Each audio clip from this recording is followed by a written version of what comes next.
Unang araw ng satellite registration ng COMELEC sa Bangaldan National High School, dinagsa ng mga estudyante. Sundan sa report.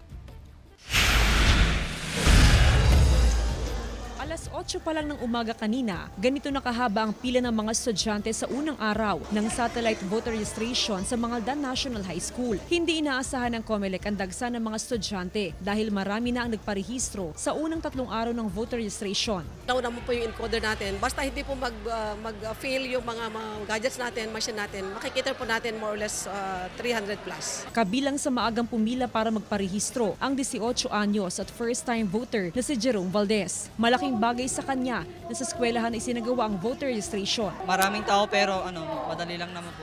Sinamantala rin ni Moises ang satellite registration para makapagparehistro at makaboto sakaling matuloy ang barangay at sangguniang kabataan eleksyon sa December 2025. Convenient po.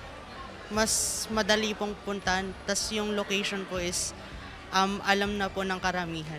Mahigit 2,000 ang target registrants ng COMELEC Bangaldan. Pero sa dami raw ng mga nagpaparehistro ay inaasahang lalampas pa sa mahigit 2,000 ang total registrants hanggang sa matapos ang August 10 na huling araw ng voter registration. Kasama si Daryl Peralta, Jasmine Gabriel Galban, One North Central Luzon.